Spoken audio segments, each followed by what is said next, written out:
Hey guys, I'm back with another video, and today we are talking about Hohem's iSteady Pro, a 3-axis stabilizing gimbal for your action camera.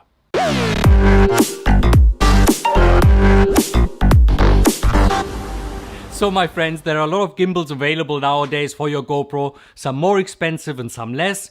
And especially if you don't want to use a gimbal on an everyday basis, it really doesn't make too much sense to spend too much money on a piece of equipment that is just lying around or sitting on the shelf somewhere.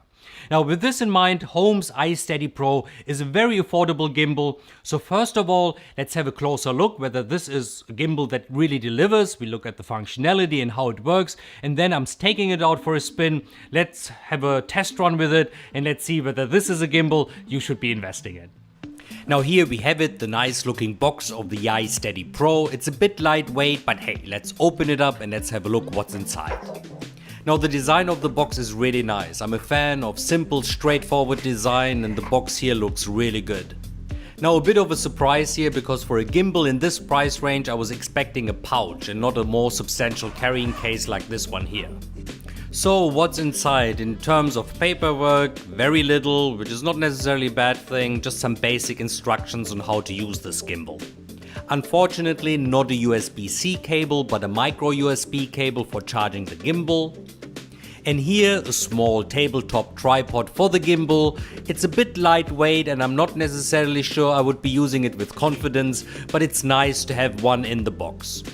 So now let's have a look at the iSteady Pro gimbal, and my first impression is that it's a bit plasticky and I don't necessarily think that it's as solid as some other gimbals out there, but for a third of the price I'd say it's definitely a quality product that can last. Now one thing that I can say right away is that I would have preferred a metal clip or camera holder and not a plastic one, because the metal ones are more durable, so you want to be a bit careful with that. And then as you can see, there is no separate battery. The 4000 mAh battery that allows for a runtime of 12 hours is built into the grip and you can't replace it. Not a big deal, but something that you should be aware of. Now if you have a GoPro Hero 5 or Hero 6, you have to mount it like this with a lens next to the motor. If you have a GoPro Hero 3 or Hero 4, the other way around, with the lens away from the motor. And now let's have a look how to operate the gimbal. And first of all, here we have the on and off switch. Just hold it for a couple of seconds for the gimbal to turn on or off. Above that we have the mode button that allows us to toggle through the different modes, and we'll talk about these in just a second. A feature that I love, a programmable hotkey for setting in the app. Out of the box, up is centered, down is quick lock. And here in the center we have our joystick where you can either pan left and right with the camera or tilt it up and down. The left LED is the Bluetooth light that turns on when your gimbal is connected to your smartphone via Bluetooth. And the other one on the right hand side is the mode light that indicates in which mode you are. Now let's go around the gimbal, and here we have a screw hole that allows you to mount some accessories, for instance a smartphone holder or an external microphone.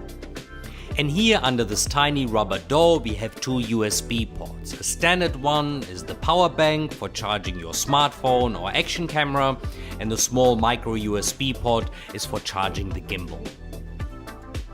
Now let's turn the gimbal around and let's have a look what's on the other side. And here you can see right behind the camera is another USB port, and that is for charging your action camera. Not sure what good it does the way the camera is mounted on the gimbal, but I guess you're one of the lucky ones if you still shoot with the GoPro Hero 3 or Hero 4.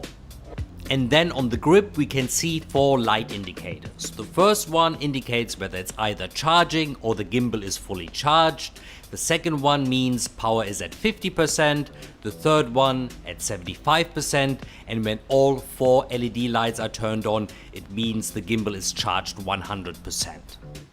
And then finally at the bottom of the gimbal you can find a standard tripod mount. So you can either use the tripod that came with the gimbal or use any other accessories that you may have, a monopod or another tripod.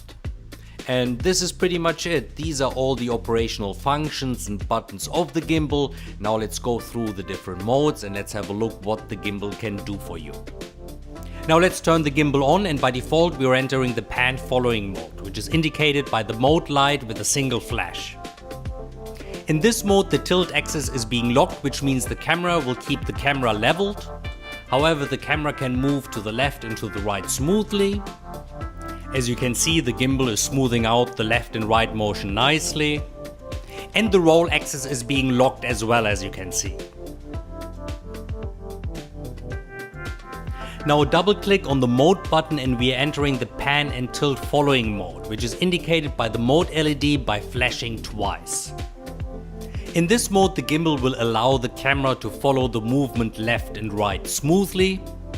As you can see, the same applies now to the up and down movement, so the gimbal will allow the camera to follow your movement, your up and down movement smoothly as well. The roll axis, however, is still locked. Don't get confused by the leveling of the shot. This is what the Panasonic LX10 does, which is currently shooting the gimbal. And now a triple click on the mode button and we are entering the yaw locked mode, which is indicated by the mode LED with the triple flash. Here the camera stays in its current orientation, which means the horizontal movements are being locked, so left and right is being locked. The vertical movement is being locked, which means there is no tilt, and the roll is locked as well, as you can see. So the camera will always look in the same direction. Now a quadruple click on the mode button and we are entering the yaw following mode, which is indicated by the mode LED with a single flash, but this time a slow flash. And as the name indicates, in the yaw following mode, the camera will follow in all directions, regardless of whether it's horizontal, vertical, and here now it will follow in the roll axis as well. So if you roll the camera, it will follow here, as you can see. Now before we go out and shoot with the gimbal, let's have a quick look at the Hohem GimSet app that allows you to operate the gimbal with your mobile phone. After you turned on the gimbal and opened the app, choose the right gimbal and tap on connecting device, and on the next screen you should be seeing your gimbal. Just tap on it again, tap on connect, and that should be it.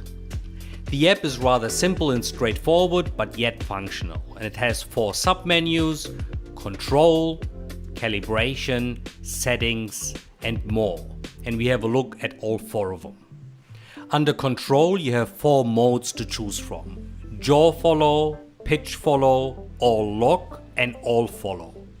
At the center you see a virtual joystick that you can use in order to operate the gimbal as if you would do with your thumb on the actual gimbal itself. On the right you have the recenter button that does exactly what it says: recenter the gimbal.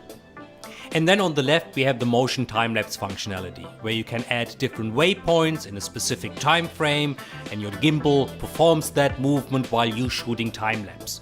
This feature allows for stunning results and it's very easy to operate.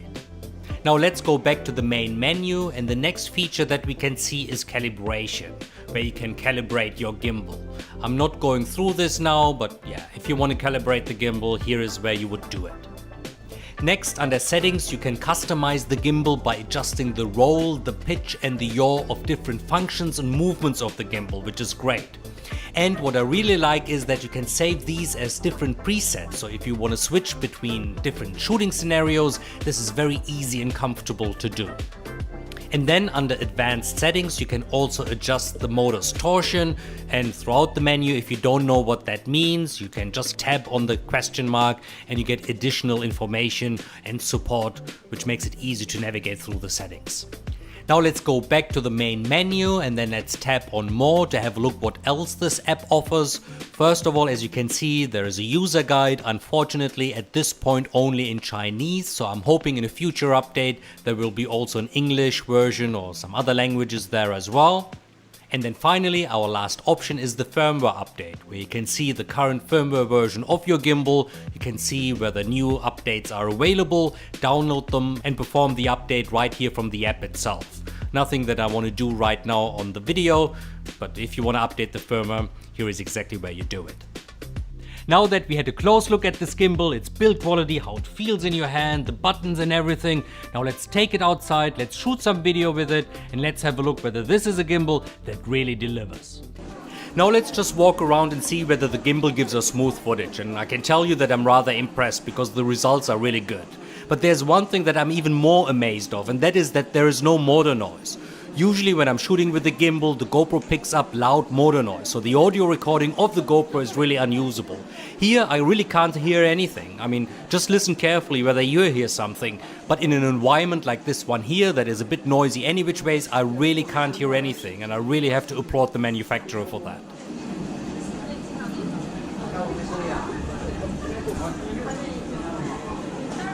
Another thing to note is that the gimbal doesn't spin indefinitely. You can just make 2 turns and that's pretty much it. So let's start here.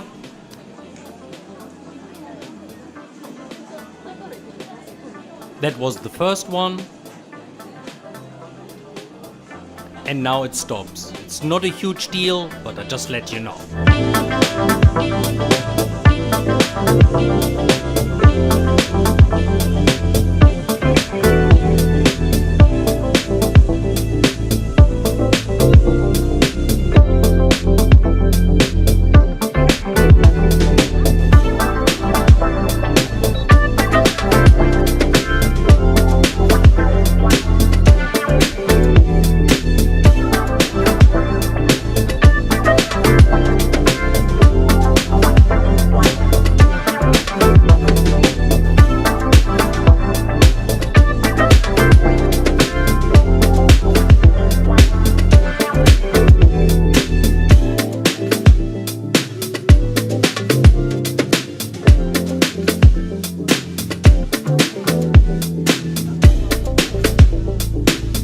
So my friends, what do I really think about this gimbal?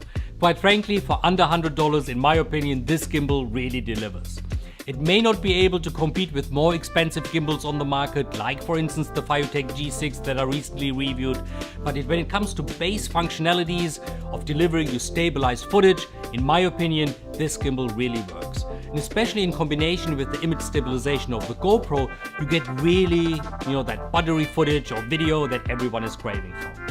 Now, if you don't do crazy stuff, like action sports, if you don't want to take that gimbal outside when it rains or you need something splash proof, if you just want something that is basic, that works, and that gives you some stabilized footage for your hobby, shooting video with your GoPro, in my opinion, this is a gimbal worth spending money on.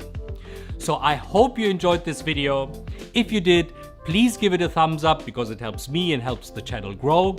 If you want to get notified about other gear reviews or tutorials that I will be loading up soon, please subscribe and hit that bell icon so really get that notification. Otherwise, if you have a question about this gimbal, just leave a comment down below and either me or someone else from the community will get back to you and help out. And with that, as always, I catch you guys in my next video.